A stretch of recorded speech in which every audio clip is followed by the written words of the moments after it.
सामाजिक कार्यकर्त्या अंजली दमानिया आणि सुषमा अंधारेंनी पुन्हा एकदा रुपाली चाकणकरांवर गंभीर आरोप केले आहेत। दमानियांनी चाकणकर आणि खरातच्या कॉलवरून काही गंभीर सवाल उपस्थित केलेत, तर अंधारेंनी रुपाली चाकणकरांच्या अटकेची मागणी केली आहे। बघूयात। 177 कॉल्स आहेत, त्याच्यात जसं मी आधी म्हटलं कॉल रेकॉर्ड्स 177 आहेत। खरातला घटना घडेपर्यंत अटकेची कारवाई होईपर्यंत त्या शेवटच्या क्षणापर्यंत जर त्या संपर्कात असतील 6 आरोपी रुपाली चाकणकरांना आपल्या रुपाली चाकणकरांना SITने ताबडतोब खरं बोलवलं पाहिजे होतं। ज्या पद्धतीची इन्व्हॉल्वमेंट चाकणकरची दिसलेली आहे ते बघता चाकणकर आतापर्यंत गजाड व्हायला हव्यात। अशोक खरात प्रकरणावरून करण्यात आलेले आरोप रुपाली चाकणकरांनी फेटाळल्यानंतर पुन्हा एकदा राजकारण पेटलंय। चाकणकरांच्या ट्विटनंतर सामाजिक कार्यकर्त्या अंजली दमानिया आणि सुषमा अंधारेंनी रुपाली चाकणकरांवर हल्लाबोल केलाय। सामाजिक कार्यकर्त्या अंजली दमानिया यांनी अशोक खरात आणि रुपाली चाकणकरांमध्ये झालेल्या कॉल्सचा दाखला देत काही गंभीर सवाल केले आहेत, तर खरातला अटक होईपर्यंत चाकणकर संपर्कात होत्या, त्यामुळे त्यांना सहआरोपी करण्याची मागणी अंधारेंनी केली।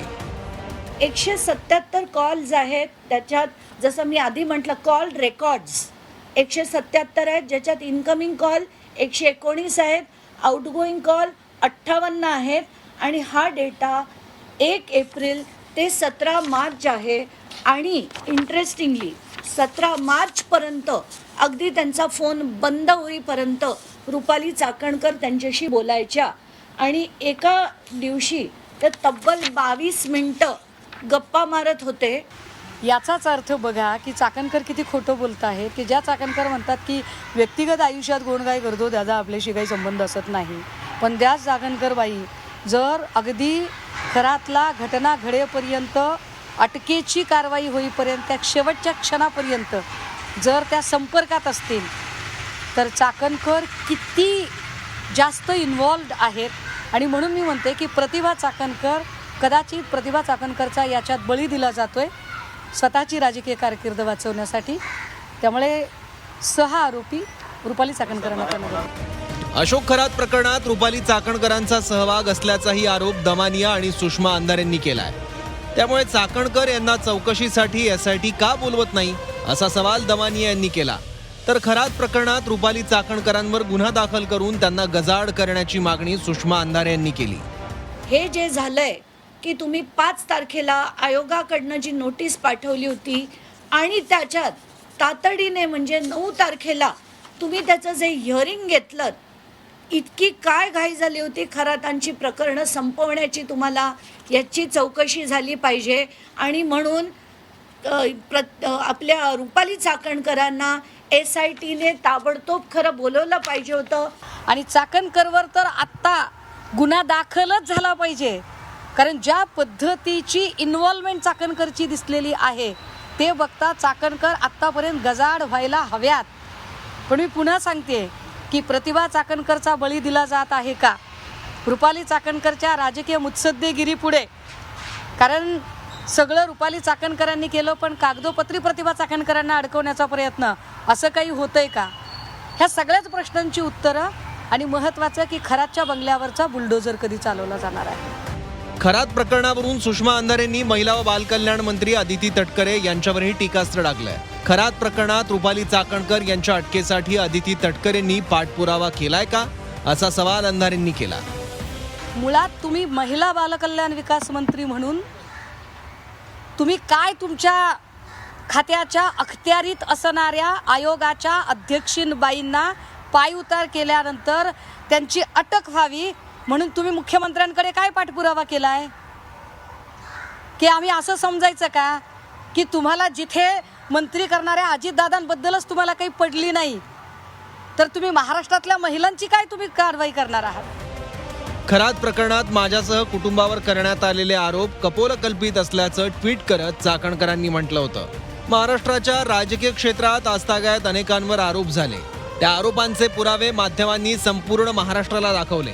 आरोप करणाऱ्यांनी पुराव्यानिशी आरोप केले, मात्र आज 28 दिवस होत आहेत माझ्यावर माझ्या परिवारावर बेछूट व कपोलकल्पित आरोप हे फक्त हेतुपुरस्सर व बदनाम करण्यासाठी होत आहेत हे वेळोवेळी समोर येत आहे। या बाबतीत आरोप करणाऱ्यांनी ना पुरावे दिले ना प्रसार माध्यमांनी ते मागितले असं चाकणकरांनी म्हटलं। रुपाली चाकणकरांव्यतिरिक्त कोणकोणत्या राजकीय नेत्यांचा खरात सोबत फोनद्वारे संवाद झाला याची यादी दमानी यांनी वाचून दाखवली। तर खरात प्रकरणात दीपक केसरकरांची चौकशी का झाली नाही असा सवाल सुषमा अंधारेंनी उपस्थित केला।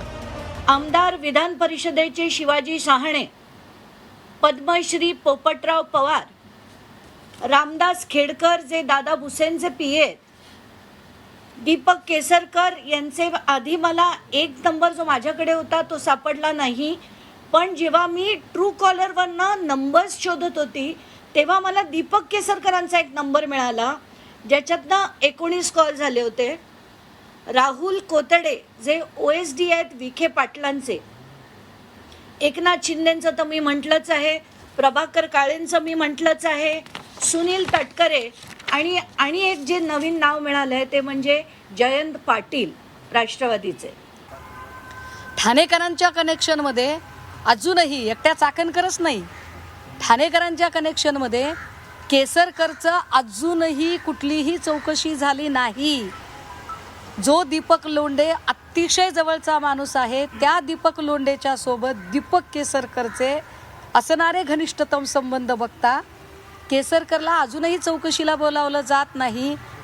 मुख्यमंत्री साहेब, तुम्ही कुणाला वेड्यात काढताय? कोण कुणाला वेड्यात काढताय ते आम्हाला एकदा कळू द्या। अंजली दमानिया आणि सुषमा अंधारेंच्या आरोपानंतर अशोक खरातवर राधाकृष्ण विखे पाटलांनी देखील प्रतिक्रिया दिली आहे। CDR मधून अनेक लोकांची नावं समोर आली आहेत, त्या लोकांची SIT चौकशी करेल असं विधान विखे पाटलांनी केलं। संपूर्ण माहिती आता समोर येते, चौकशी अधिकाऱ्यांच्या समोर आता बरीच माहिती येते आणि आता जी नावं सारखी घेतली जात आहेत, CDR मधून येत आहेत, वेगवेगळ्या माध्यमातून येत आहेत, मला वाटतं आता SIT जर नेमलेली आहे तर ते चौकशी करतील त्याची। कारण आता यापूर्वी त्यांचं जे त्यांनी आता एक त्यांनी स्वतः एक अवतार धारण केलेला होता, आता त्या अवताराला बरेच लोक बळी पडलेले आहेत, त्यामुळं आता ते खरा अवतार समोर आलेला आहे। अशोक खरात प्रकरणावरून राज्याचं राजकारण चांगलंच पेटलंय। त्यात पुन्हा एकदा सामाजिक कार्यकर्त्या दमानिया आणि सुषमा अंधारेंनी चाकणकर आणि खरातशी संपर्क असलेल्या राजकीय नेत्यांवर शरसंधान साधलंय। रुपाली चाकणकर यांच्यावर गुन्हा दाखल करून त्यांच्या अटकेची मागणी देखील यावेळी करण्यात आली। मुंबईहून कृष्णात पाटीलसह पुण्याहून चंद्रकांत फुंदे, झी 24 तास।